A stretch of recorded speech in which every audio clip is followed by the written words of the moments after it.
আচ্ছা, যেটা thank you. বলছিলাম যে হায়ার স্টাডি অ্যাব্রোডের ক্ষেত্রে চিন্তা করলে আমাদের প্রথমত চিন্তা করতে হয় যে কোন দেশে করব বা কোথায় ইংলিশ প্রোগ্রাম আছে, যেহেতু এক এক দেশের এক এক ভাষা এবং ইংরেজি ভাষা যেসব দেশ এগুলা খুবই অল্প।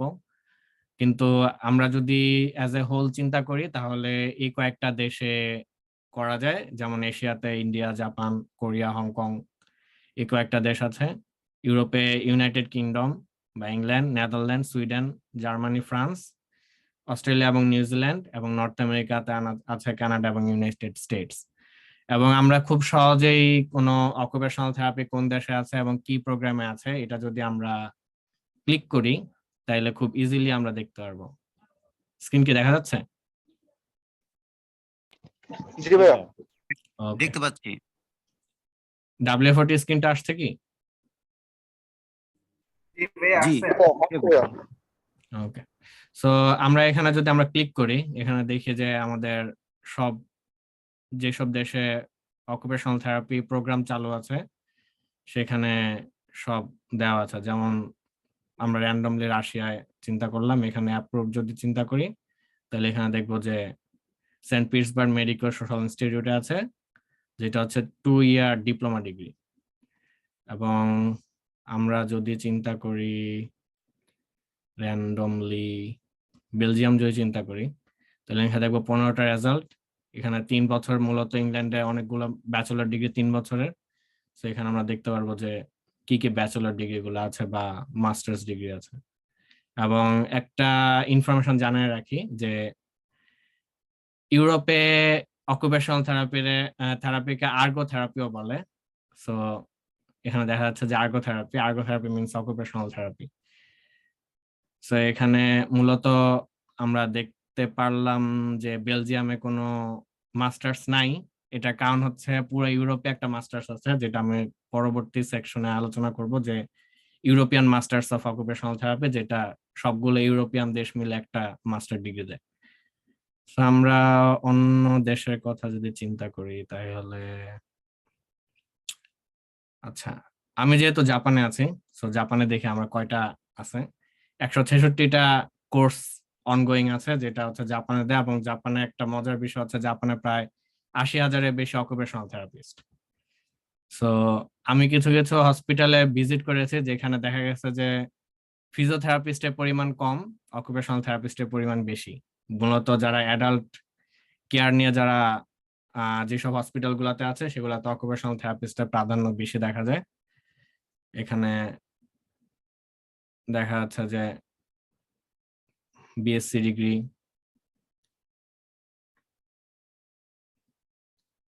এখানে সব ইউনিভার্সিটি গুলোর যে কোর্স গুলা রানিং আছে এগুলা সব দেওয়া আছে। সো আমরা খুব সহজেই এই লিংকে গিয়ে আমরা অকুপেশনাল থেরাপি কোথায় কোথায় পাওয়া যায় সেই প্রোগ্রামগুলা আমরা খুব ইজিলি জানতে পারি। সো আচ্ছা, তো এখন অকুপেশনাল থেরাপিস্টদের আমরা ভর্তি হওয়ার পরে সবচেয়ে বড় কথা হচ্ছে আমরা অকুপেশনাল থেরাপিস্টরা কোথায় কোথায় জব করতে পারি এবং কোথায় কোথায় পড়াশোনা করতে পারি, যেহেতু আমাদের কোনো পোস্ট গ্রাজুয়েশন এখন পর্যন্ত ওইভাবে নাই বাংলাদেশে। সো আমরা কি কি নিয়ে পড়াশোনা করতে পারি এগুলো একটু আমরা দেখি। যে প্রথমত হচ্ছে অকুপেশনাল থেরাপি নিয়ে আমরা পড়তে পারি। সেকেন্ডলি হচ্ছে অকুপেশনাল সায়েন্স নিয়ে পড়তে পারি, যেটা হচ্ছে অকুপেশনাল থেরাপি বেস। এবং এটা বলা যায় যে ইউনিভার্সিটি অফ সাউদার্ন ক্যালিফোর্নিয়া এই কোর্সের জনক। যারা হচ্ছে আমরা যে অকুপেশনাল থেরাপিটা প্র্যাকটিস করি এটার পেছনে যে একটা সায়েন্স থাকতে পারে সেই সায়েন্সটা হচ্ছে ডেভেলপ করে থাকে। মূলত এটা কিছু অকুপেশনাল থেরাপিস্ট আছেন যারা এই অকুপেশনাল সায়েন্সটা ডেভেলপ করছেন, এবং এটা খুবই একটা প্রমিজিং ফিল্ড যদি আমরা ইউএসএ, কানাডা বা ইউকেতে, সরি, অস্ট্রেলিয়াতে যদি আমরা পড়াশোনা করতে চাই। তারপর আছে রিহ্যাবিলিটেশন সায়েন্স। এটা খুবই পপুলার ডিগ্রি, বিশেষত ইউএসএ তে, যেহেতু ইউএসএ তে অকুপেশনাল থেরাপিতে পিএইচডি খুবই অল্প সংখ্যক, যেহেতু এখানে ক্লিনিক্যাল ডিগ্রি আছে যেটা আমরা পরবর্তীতে আলোচনা করব। পাবলিক হেলথ, এটা আমাদের বাংলাদেশ অকুপেশনাল থেরাপিস্টদের কাছে খুবই পরিচিত একটা degree. Mental health and wellbeing, যেটা হচ্ছে ইউকে তে এবং ইউরোপে কিছু কিছু দেশে এই ডিগ্রিটা দেয়, যেটা হচ্ছে যে এটা রিসার্চ বেসড একটা ডিগ্রি, সো এখানে খুব এন্ট্রি নেওয়া একটু টাফ। নিউরো সায়েন্স আছে, এটা মূলত অনেক অকুপেশনাল থেরাপিস্টের নিউরো সায়েন্স ব্যাকগ্রাউন্ডে চলে যায় এবং সেখান থেকে তারা ফার্দার ডিগ্রি নিতে পারে। এডুকেশন একটা বড় একটা ফিল্ড অকুপেশনাল থেরাপিস্টের জন্য। Kinesiology, disability studies, early childhood development এবং ডেভেলপমেন্ট স্টাডিজ বা রিলেটেড সোশ্যাল সায়েন্স ব্যাকগ্রাউন্ডের কোর্সগুলো। এখন প্রশ্ন আসতে পারে কেন সোশ্যাল সায়েন্স রিলেটেড কোর্স? যেহেতু আমরা অকুপেশনাল থেরাপিস্টরা শুধুমাত্র ক্লিনিকে প্র্যাকটিস করি না, আমরা সোশ্যাল পার্সপেক্টিভে আমরা অনেক কিছু অবদান রাখতে পারি। সো অনেক কিছুই দেখা যায় যে সোশ্যাল সায়েন্সের সাথে রিলেটেড এবং আমরা সেখানে খুব ভালো একটা দক্ষতা বা আমাদের যে অকুপেশনাল থেরাপিস্টের যে স্কিল, যে ইনক্লুশন বা অকুপেশনাল জাস্টিস, এই জিনিসটা আমরা সোশ্যাল সায়েন্সে খুব ভালো ব্যাখ্যা করতে পারি। তো অকুপেশনাল থেরাপিস্ট থেকে কোথায় কোথায় যাওয়া যায়, যদি আমরা মেজর ক্ষেত্রে যদি চিন্তা করি তাহলে আমরা তিনটা জিনিস দেখতে পারি, যে একটা হচ্ছে ক্লিনিশিয়ান, একটা রিসার্চার এবং একটা হচ্ছে ম্যানেজমেন্ট। ম্যানেজমেন্ট বলতে এখানে আমি মূলত এনজিও বা আদার্স যারা কিছু কনসালটেন্সি এজেন্সি আছে বাইরের দেশে, যারা হচ্ছে এই ম্যানেজমেন্ট গুলো করে থাকে বা অ্যাডভোকেসি লেভেলের যে কাজগুলো সেগুলো করে থাকে। তো মাস্টার্স, কি কি ধরনের মাস্টার্স আছে অকুপেশনাল থেরাপিতে? অকুপেশনাল থেরাপিতে মূলত যদি আমরা চিন্তা করি তাহলে তিন ধরনের মাস্টার্স আছে, যেটা হচ্ছে রিসার্চ বেস মাস্টার্স কে মূলত এমএসসি ওটি বলে, কোর্স ওয়ার্ক বেস মাস্টার্স কে মূলত বলে এমওটি, এমফিল আছে যেটা হচ্ছে একটা রিসার্চ ডিগ্রি, সেটা হচ্ছে যে মাস্টার্স ইন ফিলোসফি, এবং ওটিডি এটা বলে অকুপেশনাল থেরাপি ডক্টরেট, এটা হচ্ছে শুধুমাত্র ইউএস এর জন্য। তো ইউএস এর জন্য কেন ওটিডি, বা এটা হচ্ছে একটা কারণ, কারণ ইউএসএ তে অকুপেশনাল থেরাপি হচ্ছে ক্লিনিক্যাল ডিগ্রি মূলত, এবং ক্লিনিক্যাল ডিগ্রি এটা 5 বছর ওটিডি ডিগ্রি, এবং যদি কারো ব্যাকগ্রাউন্ড যদি বায়োলজিক্যাল সায়েন্স থাকে তাহলে সে ওটিডি তে সে আসতে পারে এবং সে অকুপেশনাল থেরাপিতে সে পড়াশোনা করতে পারে। এখন ওটিডি হচ্ছে মূলত দুইটা টাইপের, একটা হচ্ছে প্রি পোস্ট প্রফেশনাল ওটিডি, যেটা হচ্ছে মাস্টার্স করে করা যায়, আর একটা হচ্ছে এন্ট্রি লেভেল ওটিডি, যেটা হচ্ছে বললাম যে বায়োলজিক্যাল সায়েন্স বা অন্য কোনো ফিল্ড থেকে বা সায়েন্স রিলেটেড কোনো কোর্স থেকে এসে সেই ওটিডিটা করতে পারে। তো এখন হচ্ছে আমরা দেখবো যে কিভাবে ইউনিভার্সিটি বা প্রোগ্রামগুলো সার্চ করতে হয়। যেমন আমরা একটু আগে দেখলাম যে অকুপেশনাল থেরাপি আমরা কোন কোন ইউনিভার্সিটিতে পাবো, সেটা খুব ইজিলি WFOT ওয়েবসাইট থেকে করা যায়। আর গুগলে যদি আমরা দেখতে চাই তাহলে আমরা গুগলে এভাবে দেখতে পারি যে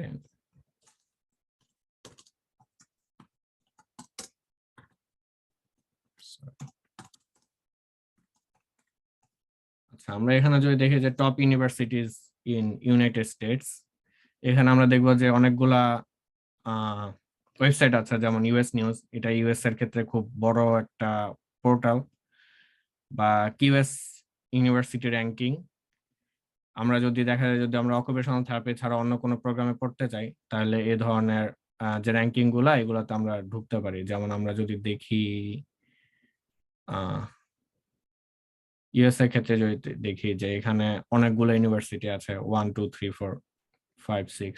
এখন ধরলাম আমি জন হপকিন্স ইউনিভার্সিটিতে আমি মানে মাস্টার্স করতে চাই, জন হপকিন্স ইউনিভার্সিটিতে ওটি নাই, সো আমরা যদি পাবলিক হেলথে যদি মাস্টার্স করতে চাই তাহলে আমরা কিভাবে যাব? তাহলে দেখি John Hopkins university, John Hopkins university ওয়েবসাইটে চলে গেলাম। এখন এখানে মেনু দেখা যায়, অলওয়েজ ইউনিভার্সিটির ক্ষেত্রে একাডেমিক্স যে পার্টটা থাকে সেটার মধ্যে মূলত যে কোর্সগুলো সেখানে দেখা যায়, এবং স্কুল এবং ডিভিশনে এখানে কি কি, স্কুল বলতে বোঝায় যে ডিপার্টমেন্ট, ডিভিশনও মোটামুটি ডিপার্টমেন্ট টাইপের জিনিস বোঝায়। সো এখানে অনেকগুলা ক্রাইটেরিয়া আছে, এগুলো আমরা দেখতেছি। সো গ্রাজুয়েট স্টাডিজ আমরা ক্লিক করব, যেহেতু গ্রাজুয়েট স্টাডিজ তা মূলত হচ্ছে মাস্টার্স এবং পিএইচডি রিলেটেড যে কোর্সগুলো সেগুলো ইয়ে করে। তো আমরা এখানে দেখতে পারতেছি অনেকগুলো স্কুল আছে। স্কুল মানে হচ্ছে যেহেতু আগে বললাম যে বাইরের দেশে ডিপার্টমেন্ট কি স্কুল বলে। তো এখানে আমরা ঢুকলাম যে Bloomberg school of public health. এখন এখানে তার টোটাল ডিটেলস যা আছে সব হচ্ছে এইভাবে দেখা যায়। সো এটা তো গেল ইউএস এর ক্ষেত্রে। সো আমরা এখন ইউকে এর ক্ষেত্রে দেখি যে টপ ইউনিভার্সিটিজ ইন ইউনাইটেড। তো এখানে যেমন টপ ইউনিভার্সিটিজ একটা ওয়েবসাইট আছে যেটা কিউএস র্যাঙ্কিং, বা এখানে অনেকগুলো ইউনিভার্সিটির উপর থেকে দেওয়া থাকে। সো আমরা একটা ইউনিভার্সিটি পিক করি, যেমন ধরলাম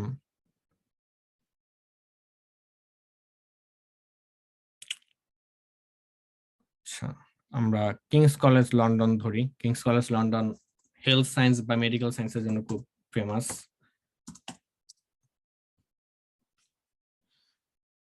তো কিংস কলেজ লন্ডনে আমার কি স্ক্রিন দেখা যাচ্ছে?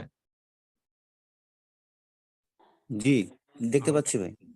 সো যেহেতু আমরা মাস্টার্স ফোকাস করতেছি, সো আমরা পোস্ট গ্রাজুয়েটে আমরা ঢুকলাম। পোস্ট গ্রাজুয়েটে ঢুকে আমরা এখানে আমরা ইউকে দেখতে পাই যে ইউকে এবং অস্ট্রেলিয়াতে এটা একটা প্রবলেম বলা যায় যে মাস্টার্স দুই ধরনের। একটা হলো পোস্ট গ্রাজুয়েট টট, যেটা হচ্ছে কোর্স বেসড মাস্টার্স, এখানে কোনো রিসার্চ থাকে না।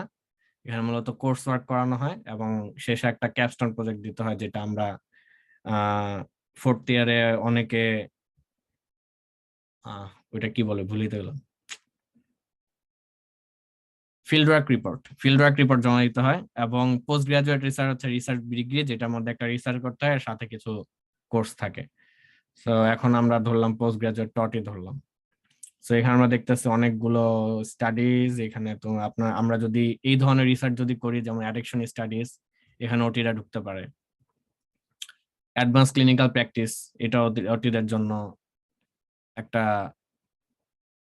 মাস্টার্স হতে পারে। তারপর এফেক্টিভ ডিসঅর্ডার, এটার জন্য একটা মাস্টার্স হতে পারে। অ্যাপ্লাইড নিউরোসায়েন্স, এটা একটা মাস্টার্স হতে পারে।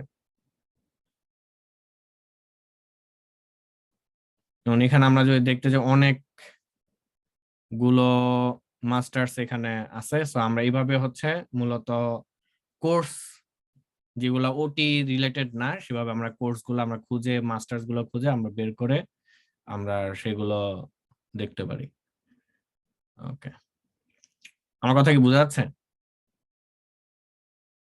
জি ভাই। ওকে, ভাই একটা প্রশ্ন আছে। প্রশ্নগুলো আমরা শেষে নিই। জি ভাই। ওকে, বা এই স্লাইড রিলেটেড যদি কোনো কোশ্চেন থাকে তাহলে আমরা করতে পারি। সো কোশ্চেন করার আগে একটু প্লিজ নাম এবং ব্যাচ বলে একটু কোশ্চেন করলে ভালো হতো। আচ্ছা ভাই, তাহলে কি করব? হ্যাঁ হ্যাঁ, আচ্ছা ভাই, আমি সাম্য, ব্যাচ 20। সো ভাই, দেখতে পাচ্ছি যে মাস্টার্সে আসলে দুই ধরনের মাস্টার্স দেখা যাচ্ছে। একটা হচ্ছে রিসার্চ বেস, একটা হচ্ছে কি ফিল্ড ওয়ার্ক। সো যদি কারো ভাই এইম থাকে যে সে ক্লিনিক্যাল প্র্যাকটিসের দিকে বেশি যাবে, সো এটা কি এমন যে তার সেই ক্ষেত্রে রিসার্চ বেস না করে যে সে যদি ফিল্ড ওয়ার্ক বেস এই মাস্টার্সটা করে তাহলে বেশি মানে লাভ হবে বা বেশি মানে ভ্যালু ক্রিয়েট করবে, এরকম কিছু কিনা? ক্লিনিক্যাল ডিগ্রির জন্য মূলত যে কোর্স বেস মাস্টার্স গুলো বেশি জরুরি, কারণ রিসার্চ বেস মাস্টার্স এটা টোটালি রিসার্চ রিলেটেড যে কোর্স গুলো মূলত সেগুলোই পড়ানো হয়। এবং কোর্স ওয়ার্ক বেস মাস্টার্স গুলোতে সবচেয়ে বেশি কোর্স পড়ানো হয়। যেমন আমরা বিএসসি তে যেরকম অনেকগুলা কোর্স পড়ি, সেরকম অনেকগুলা কোর্স পড়তে হয় এবং এখানে ক্লিনিক্যাল পার্টটা গুরুত্ব বেশি দেওয়া হয়। যেহেতু এটা এখানে রিসার্চ পার্টটা মানে খুবই সীমিত। রিসার্চ পড়ানো হয় না এরকম না, রিসার্চ পড়ানো হয়, বাট এখানে যে ক্রেডিট থাকে, বিদেশে একটা কোর্সের জন্য ক্রেডিট বলে, যে ক্রেডিটটা কম থাকে। যেখানে রিসার্চ বেস মাস্টার্সে মূলত পুরোটাই হচ্ছে রিসার্চে বেসড ক্রেডিট। দেখা যায় যে একটা 30 ক্রেডিট একটা মাস্টার্সে 10 বা 8 ক্রেডিট রিসার্চের উপরেই থাকে। অন্য ক্ষেত্রে দেখা যায় যে ফিল্ড ওয়ার্ক বেস মাস্টার্সে যদি আমরা হিসাব করি তাহলে হয়তো 2 ক্রেডিট বা 1 ক্রেডিটের রিসার্চ একটা কোর্স থাকতে পারে।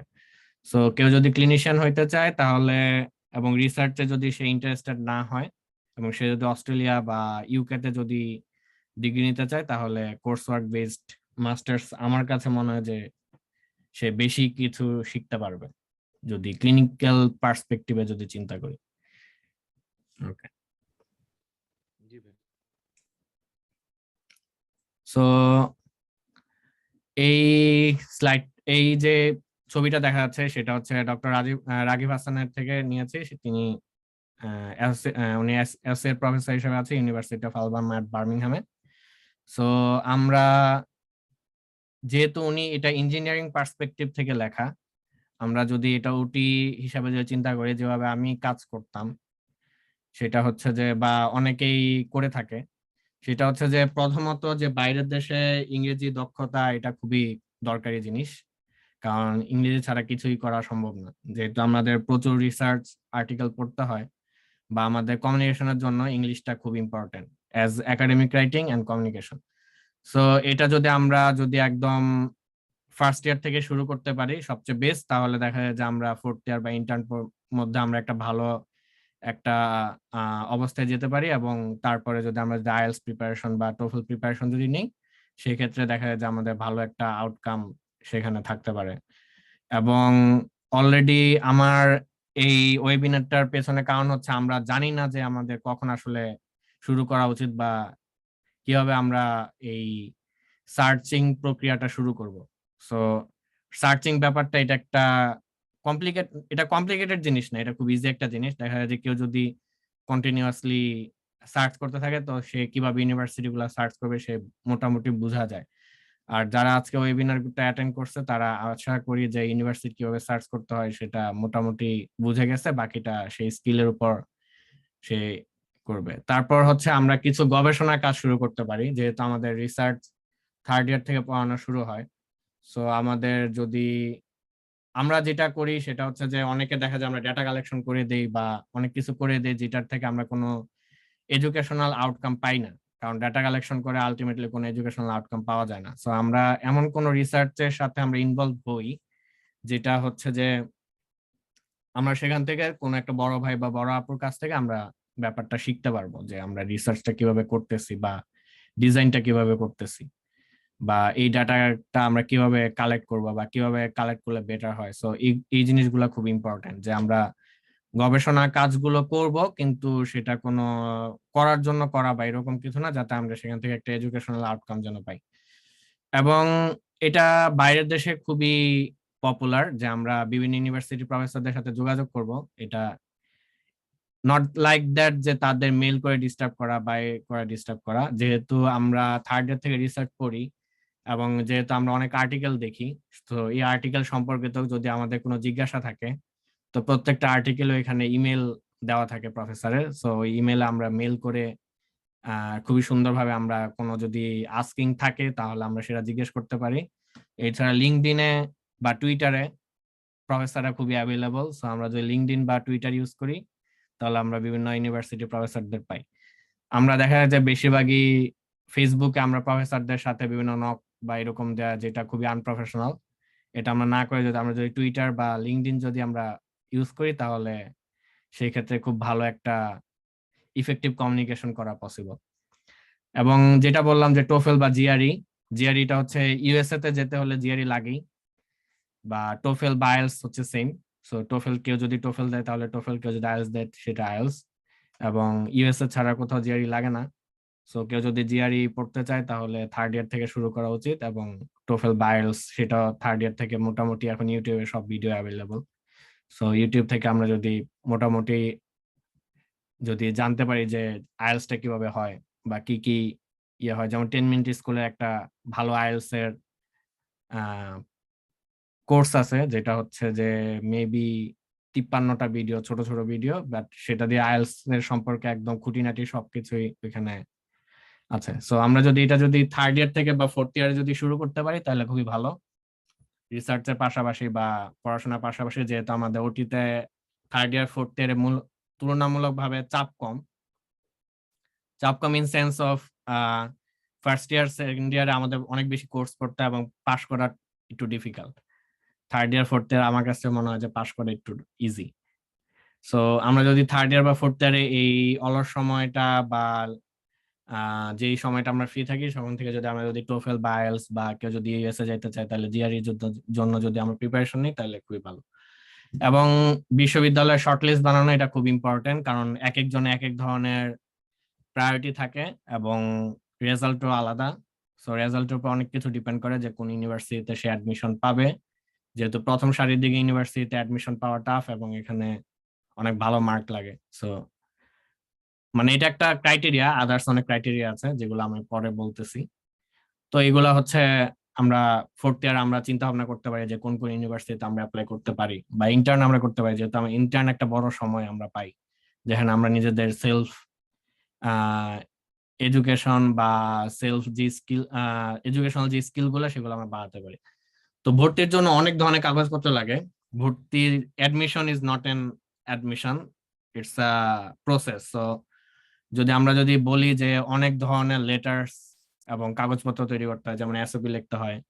এসওপি হচ্ছে স্টেটমেন্ট অফ পারপাস, যেখানে তুমি কেন এই ডিগ্রিটা করতে চাও বা এই ডিগ্রিটা করে তোমার লাভ কি এবং তুমি এখান থেকে কি শিক্ষা পেতে চাও, এবং আরো অনেক কিছু এখানে এগুলা আমি ফার্দার হয়তো কোন একটা ওয়েবিনারে বলবো যে এসওপি কিভাবে লিখতে হয়। তো এই ধরনের বিভিন্ন লেটার আছে বা অ্যাডমিশন লেটার বা ডকুমেন্টস, এগুলা প্রিপারেশন শিখে রাখা। এটা এমন না যে প্রিপেয়ার করে রাখা, শিখে রাখা। যেমন সিভি একটা স্কিল, অনেকে আমরা দেখা যায় যে ভালো একটা সিভি কিভাবে লিখতে হয় এটা আমরা জানি না। সিভিতে দেখা যায় যে আমরা বাবার নাম, মায়ের নাম, এগুলো অনেক কিছু দিয়ে ভরে রাখি যেগুলা বাইরের দেশে খুবই আনপ্রফেশনাল। সো বা আমরা দেখা যায় যে অনেক জায়গায় ভলান্টিয়ারিং ওয়ার্ক করি, যেগুলো ভলান্টিয়ারিং ওয়ার্ক গুলা খুব বেশি সিগনিফিকেন্ট না। সেই ক্ষেত্রে যে দেখা যায় যে আমরা সিভিতে দিয়ে ভরে রাখি যে আমরা মনে করি যে হয়তো বা এগুলা অনেক বড় কোনো ইফেক্ট করবে, but ultimately as a under graduate student আমাদের খুব বেশি একটা সিগনিফিকেন্ট করার মতো কিছু থাকে না। সো সিগনিফিকেন্ট যদি কোনো ভলান্টারি এক্সপেরিয়েন্স থাকে বা কোনো কোর্স আমরা করি বা কোনো রিসার্চ ওয়ার্ক বা এরকম সিগনিফিকেন্ট কোনো জিনিস থাকে, সেগুলোতে আমরা খুব একটা ওয়েল সিভি বা রেজুমি হচ্ছে আমরা বানাতে পারি। তো এগুলো হচ্ছে আমরা ফোর্থ ইয়ার বা ইন্টার্নের সময় থেকে আমরা এগুলা বানানো শিখতে পারি। এটার জন্য আমি বলবো যে গুগল একটা ভালো প্ল্যাটফর্ম, এবং ইউটিউবে প্রচুর সিভি কিভাবে এডুকেশনাল সিভি বানাতে হয় বা ইউনিভার্সিটির জন্য কিভাবে সিভি বানাতে হয়, রেজুমি কিভাবে বানাতে হয়, এগুলা অনেক ভিডিও আছে। সো আমরা এগুলা দেখে আমরা মোটামুটি নিজের জন্য যেটা অ্যাপ্লিকেবল সেটা আমরা বানাতে পারি। তো আমরা মনে করি যে একটা আমাদের ভ্রান্ত ধারণা আছে, যেটা হচ্ছে যে আমরা শেষ না করলে হয়তো আমরা অ্যাপ্লাই করতে পারবো না। সো যেটা বলে রাখি, আমাদের ডিগ্রিটা 5 ইয়ার্স ডিগ্রি, যেটা হচ্ছে WFOT অ্যাপ্রুভালের জন্য 5 বছর, কিন্তু মূলত আমাদের ডিগ্রিটা হচ্ছে 4 বছরের।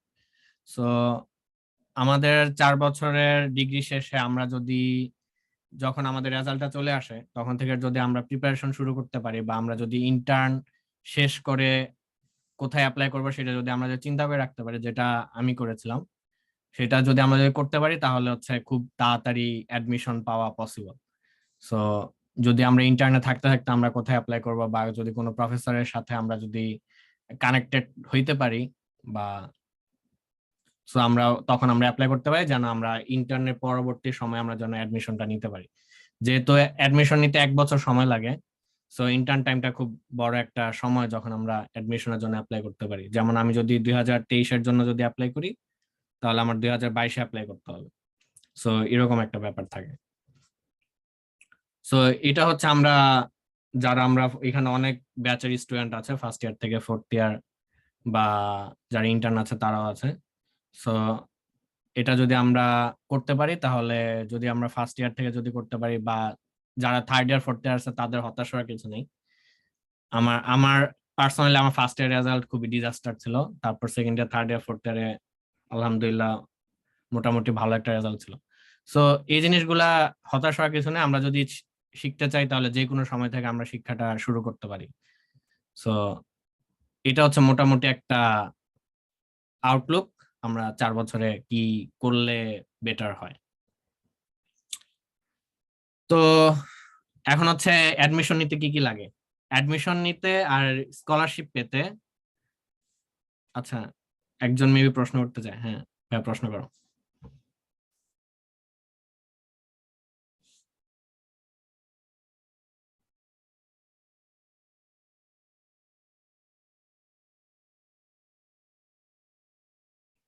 ওকে, সো আচ্ছা এখন হচ্ছে অ্যাডমিশন নিতে আমাদের মূলত কি কি লাগে। একাডেমিক রেজাল্টটা খুব ইম্পর্টেন্ট।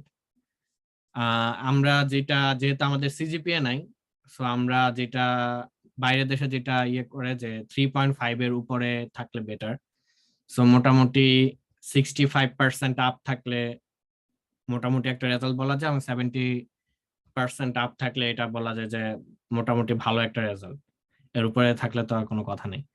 এবং একাডেমিক নলেজ, আমাদের যেটা মূল প্রবলেম থাকে যে আমরা কপি পেস্ট করতে খুব ওস্তাদ।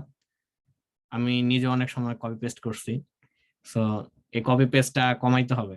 যে একাডেমিক নলেজটা জানানো বাড়ানো খুব ইম্পর্টেন্ট, কারণ যখন আমরা অ্যাডমিশনের জন্য আমরা ইন্টারভিউতে বসি তখন আমাদের একাডেমিক নলেজটা চেক করে। সো এটা এমন না যে খুব বড় কিছু সংজ্ঞা বা ডেফিনেশন বা কোনো এমন কোনো কিছু দিয়ে চেক করে। এটা হচ্ছে খুব সিম্পল সিম্পল কোশ্চেন থাকে, বাট অনেক ডিপ অ্যান্সার এটা হইতে পারে। এবং আইএলস বা টোফেল স্কোর মোটামুটি 6.5 এর উপর হইলে আমরা মোটামুটি ভালো একটা আইএলস স্কোর ধরতে পারি, যেটা দিয়ে অনেকগুলো ইউনিভার্সিটিতে অ্যাপ্লাই করা যায়। এবং হচ্ছে স্টেটমেন্ট অফ পারপাস বা মোটিভেশন লেটার। আমি রিসেন্টলি অনেকগুলা স্টুডেন্টের সাথে কথা বলছি, বা আমার যারা ফ্রেন্ড যারা বাইরে অলরেডি পড়তেছে তাদের সাথে কথা বলছি, যে অনেকের দেখা গেছে যে অ্যাডমিশন ক্যান্সেল হয়ে গেছে, স্টেটমেন্ট অফ পারপাস ঠিক ছিল না বা প্রপারলি রিটেন ছিল না। দেখা গেছে যে আমরা সব স্টেটমেন্ট অফ পারপাস সব ইউনিভার্সিটিতে অ্যাপ্লাই করে দিছি। তো এটা একটা অ্যাডমিশনের জন্য খুব বড় একটা মেজর ক্রাইটেরিয়া।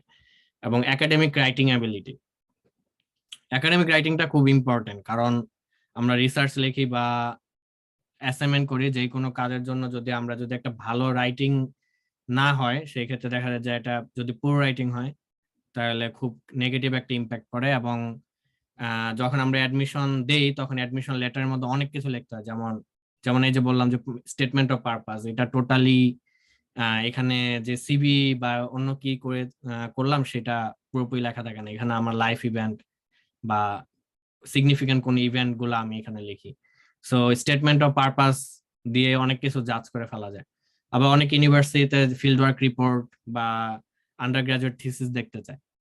তো সেটা যদি আমরা যদি খারাপ ভাবে লিখি বা পোর ইংলিশ দিয়ে লিখি বা সেখানে যদি গ্রামার মিস্টেক থাকে বা সেন্টেন্স মেকিং এ ভুল থাকে, তাহলে সেটা একটা খারাপ ইম্প্যাক্ট পড়ে এবং সেটা আমাদের অ্যাডমিশনের জন্য খুবই বাজে একটা ইম্প্যাক্ট করে।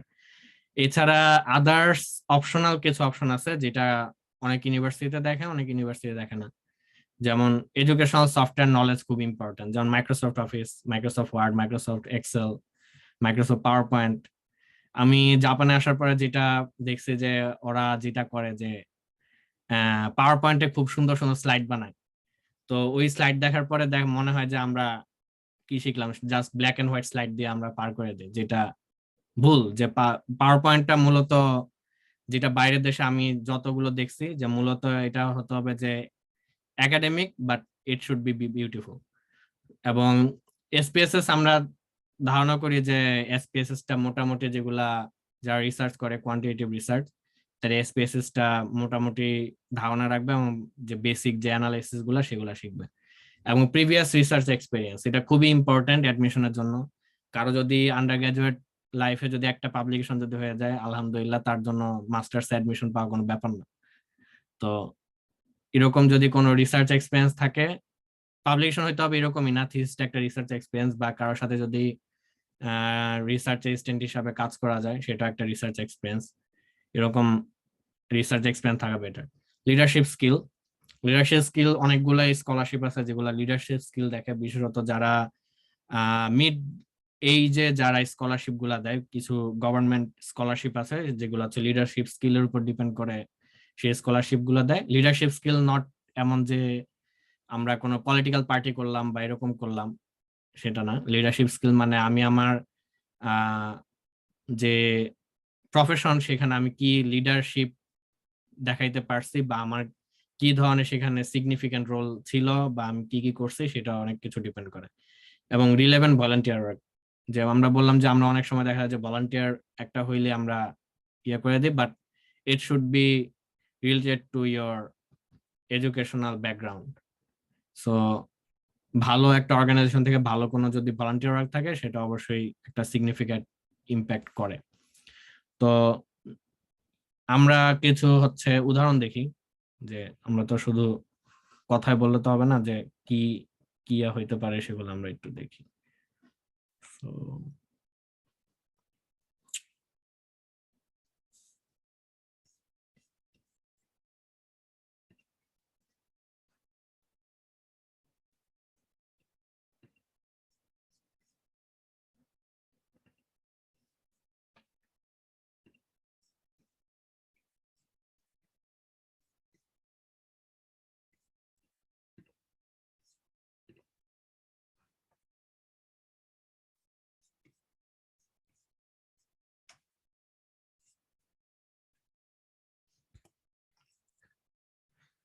সো এখন দেখি যে অকুপেশনাল থেরাপি, এটা কার্ডিফ ইউনিভার্সিটি, ইউকে।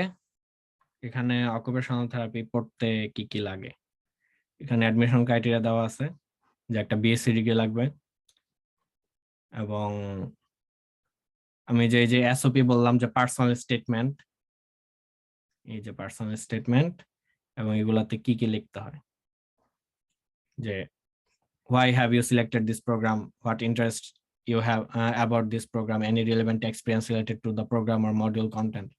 So এই ধরনের জিনিসপত্রগুলো লেখা লাগে। অ্যাপ্লিকেশন ডেডলাইন, আইএলস, মোটামুটি এই জিনিসগুলো থাকলেই, সবকিছু যদি ঠিকঠাক থাকে তাহলে আমরা অ্যাডমিশন খুব ইজিলি পেয়ে যেতে পারি। আবারও বললাম যে স্কলারশিপ এর ব্যাপারটা আলাদা, স্কলারশিপ অনেক কিছুর উপর ডিপেন্ড করে। তারপর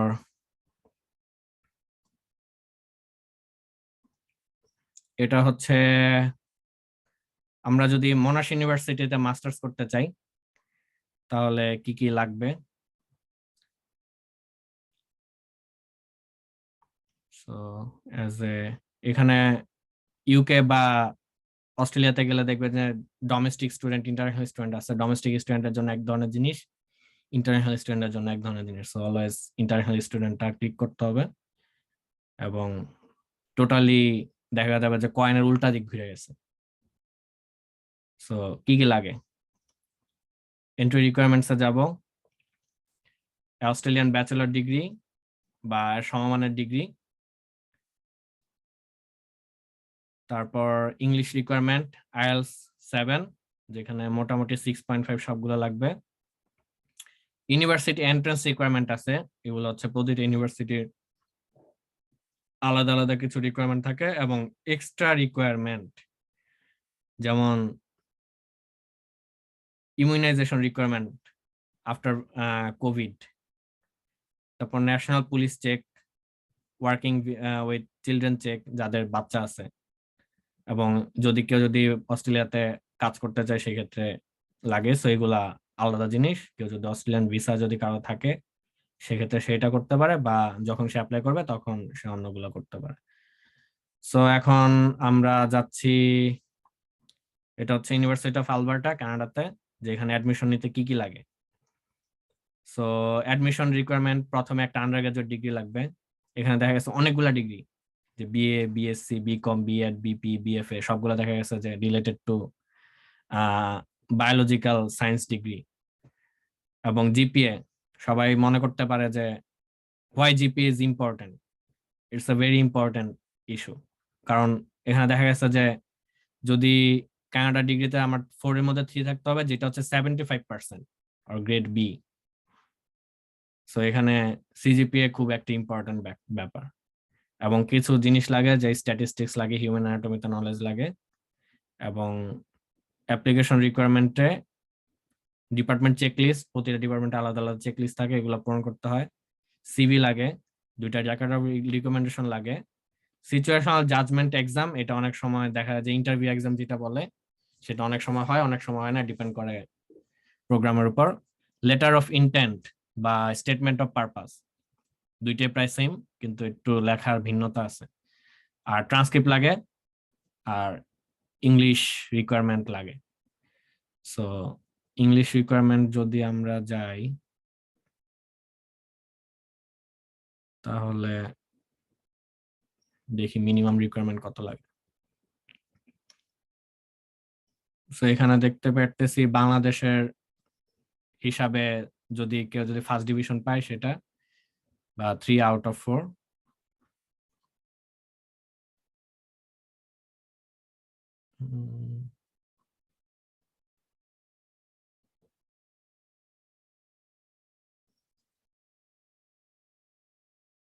সো মোটামুটি এইসব জিনিস লাগবে, যে IELTS 6.5 at least 6 on inch band. এখন যদি আমরা ইউএসএ একটা দেখি, ইউনিভার্সিটি অফ ইলিনয়েস শিকাগো, এটা খুবই প্রমিনেন্ট একটা ইউনিভার্সিটি ওটির জন্য। সো এখানে কি কি লাগে, ইউএসএ তে সবসময় যে কোনো অ্যাডমিশনের জন্য জিআরই লাগে।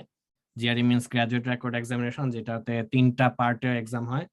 একটা হচ্ছে ম্যাথ, একটা পার্ট যেটা বলে quantitative ability, qualitative ability means English ability check, এবং এখানে থাকে অ্যানালিটিক্যাল রাইটিং অ্যাবিলিটি, যেটা হচ্ছে একটা 2টা এসে থাকে, 2টা এসে লিখতে হয়। তো এটার উপর ডিপেন্ড করে টোটাল পরীক্ষাটা হয়। টোটাল 340 উপর, এবং অ্যানালিটিক্যাল অ্যাবিলিটি 5 থাকে, 5 এর মধ্যে যে যত পায়। তো আরেকটা খারাপ জিনিস হচ্ছে ইউএসএ তে বা কানাডাতে অ্যাপ্লাই করতে টাকা লাগে। সো এখানে দেখা যাইতেছে যে $70 ফি লাগে। সো এখানে যদি ইউনিভার্সিটির আমরা প্রফেসরের সাথে যোগাযোগ না করে যাই, তাহলে দেখা যায় যে আমাদের অনেকগুলা টাকা পানিতে পড়তে পারে। সো কেউ যদি বাইরে যেতে চায় মাস্টার্স এর জন্য, সেক্ষেত্রে প্রফেসরের সাথে আগে বা ফ্যাকাল্টিদের সাথে আগে যোগাযোগ করে তার আন্ডারে সে তাকে যদি ইয়েলো ফ্ল্যাগ দেয়, তারপর তার অ্যাপ্লাই করা উচিত, নাহলে অনেকগুলো টাকা পানিতে। তারপর ওটি ক্যাশ একটা অ্যাপ্লিকেশন আছে, এটা ইউএসএ তে করতে হয়, যে একটা অ্যাপ্লিকেশন সিস্টেম, এটার মধ্যে অ্যাপ্লাই করলে মোটামুটি অনেকগুলা সেম পেপারে অনেকগুলা ইউনিভার্সিটিতে অ্যাপ্লাই করা যায়। তারপর অবজারভেশনাল আওয়ার্স অর এক্সপিরিয়েন্সেস, আমরা যে প্লেসমেন্ট গুলা করি এটা খুবই একটা ইম্পর্টেন্ট জিনিস, এবং ইন্টার্নশিপ এটাও। সো এগুলো হচ্ছে অবজারভেশনাল আওয়ার্স বা এক্সপিরিয়েন্স হিসেবে গণ্য হয়। ইউআইসি স্পেসিফিক পার্সোনাল স্টেটমেন্ট, যেটা এসওপি, এবং সাপ্লিমেন্টাল স্টেটমেন্ট। এখানে অনেক কিছু বলা আছে, যে ফল গ্রেডস মিন্স হচ্ছে যে আমরা কত মার্কস পেলাম সেটা। অফিসিয়াল জিআরই স্কোর, 3টা লেটার অফ রিকমেন্ডেশন, এবং অফিসিয়াল টোফেল বা আইএলটিএস স্কোর। এটা টোফেল বা আইএলটিএস যে কোনো একটা অ্যাপ্লাই করা যায়। এবং মূলত আরেকটা ব্যাপার থাকে, যে ইউএসএ বা যদি অ্যাপ্লাই করতে চাই, তাহলে আমাদের যে ট্রান্সক্রিপ্টটা আছে সেটা ইভালুয়েশন করতে হয়, যেটা ডাব্লিউএস দিয়ে ইভালুয়েশন করতে হয়। সো ওইখানে অনেকগুলো টাকা লাগে, প্রায় $215 মতো লাগে। তো ইউএসএ মোটামুটি expensive regarding masters and PhD. তো এখন হচ্ছে মোটামুটি আমরা ইউকে, কানাডা যেগুলা প্রমিনেন্ট মাস্টার্স চলতেছে সেগুলো আমরা দেখলাম। তো এখন দেখি যে European masters of science in occupational therapy, যেটা হচ্ছে অনেকগুলা ইউনিভার্সিটি দেয়। এর মধ্যে একটা university Amsterdam university of applied sciences, যেটা নেদারল্যান্ডে। তো এখানে দেখতে পাই যে আমার একটা ব্যাচেলর অফ সায়েন্স লাগবে, আইএলটিএস 6.5, এবং আরো অনেক কিছু লাগে, যে এগুলা ভিতরে ঢুকলে আরো যে স্পেসিফিক ইনফরমেশন গুলা জানা যাবে। তো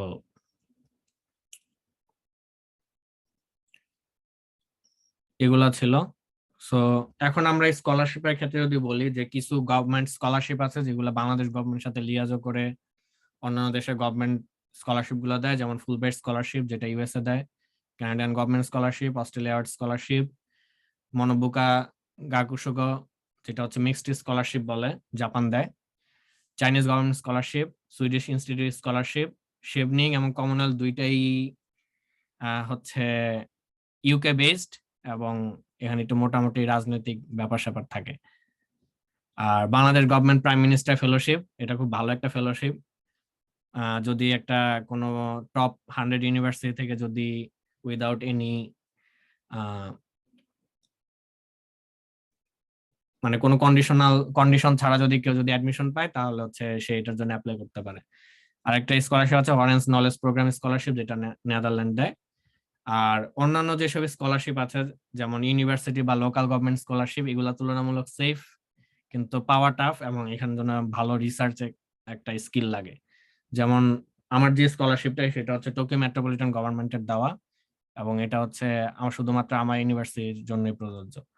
সো এটা এগুলা খুব সিলেক্টিভ, এবং বাট এগুলাতে খুব ভালো রিসার্চ স্কিল না থাকলে বা ভালো একাডেমিক স্কিল না থাকলে এই স্কলারশিপ গুলা পাওয়া টাফ। কিন্তু গভর্নমেন্ট স্কলারশিপ গুলো অনেকটাই লিডারশিপ বেসড এবং রিসার্চ স্কিল থাকলে ভালো। সো এই হচ্ছে ব্যাপার। সো কারো যদি কোনো কোশ্চেন থাকে তাহলে প্লিজ কোশ্চেন আস্ক করতে পারো বা পারেন। আমি আমার সাধ্যমতো যতটুকু জ্ঞান আছে সেটা দিয়ে আনসার করার ট্রাই করব।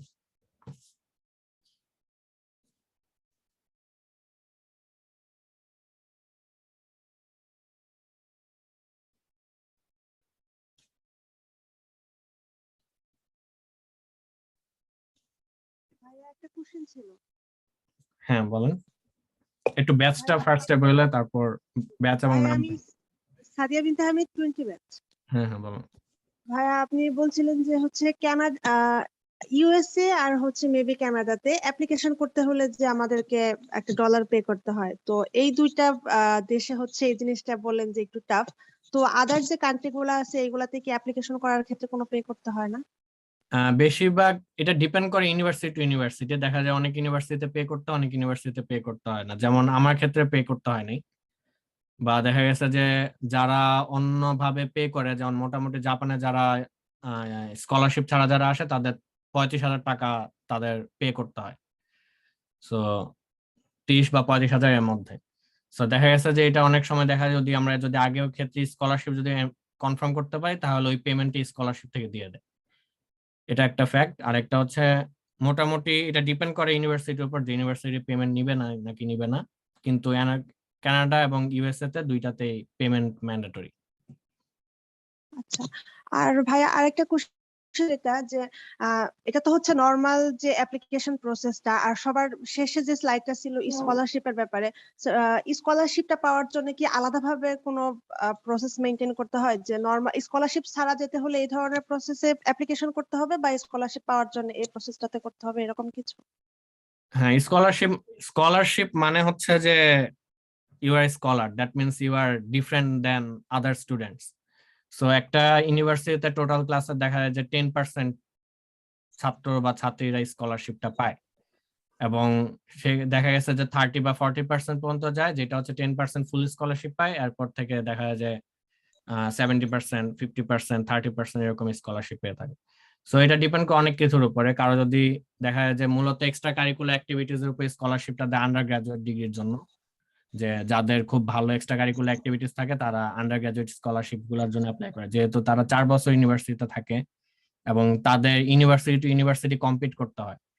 এটা একটা মানে মানে খুব একটা প্রমিজিং একটা জিনিস, যে অনেক সময় দেখা যায় তারা বিভিন্ন কম্পিটিশনে তারা কম্পিট করে। সো সেই ক্ষেত্রে দেখা যায় যে এক্সট্রা কারিকুলার অ্যাক্টিভিটিসটা খুব ইম্পর্টেন্ট। বাট যদি মাস্টার্স এর ক্ষেত্রে যদি লিডারশিপ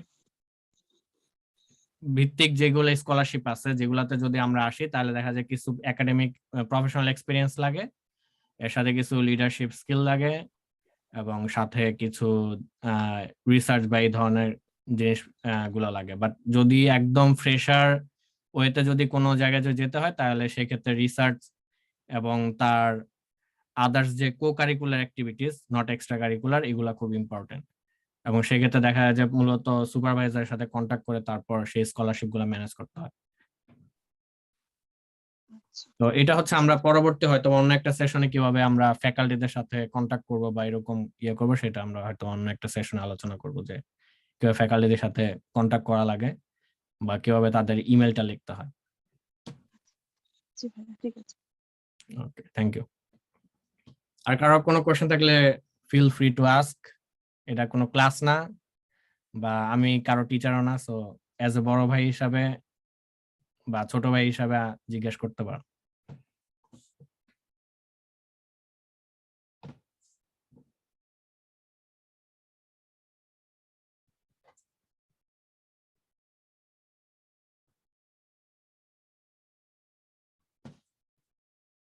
কারো তাহলে মেবি কোশ্চেন নেই, আমরা কি শেষ করতে পারি মেবি?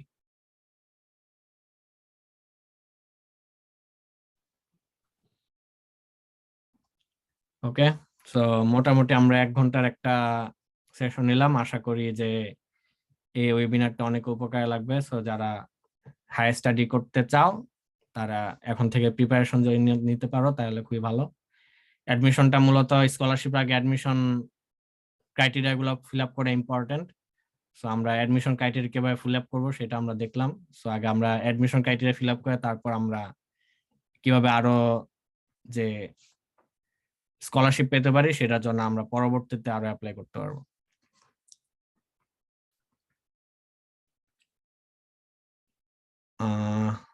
আর এটার হচ্ছে ওয়েবিনারটা আমি ট্রাই করব যে সবার ইমেল অ্যাড্রেসে দিয়ে দেওয়ার, যেন পরবর্তীতে তোমরা দেখতে পারো। এবং যদি কোয়েশ্চেন থাকে বা কোনো যদি কোয়ারিজ থাকে তাহলে feel free to knock me in my email. So thank you for today. So আশা করি বাংলাদেশে আসলে সবার সাথে দেখা হবে ইনশাআল্লাহ। ইনশাল্লাহ ভাইয়া। থ্যাংক ইউ ভাই। থ্যাংক ইউ ভাইয়া। থ্যাংক ইউ ভাইয়া।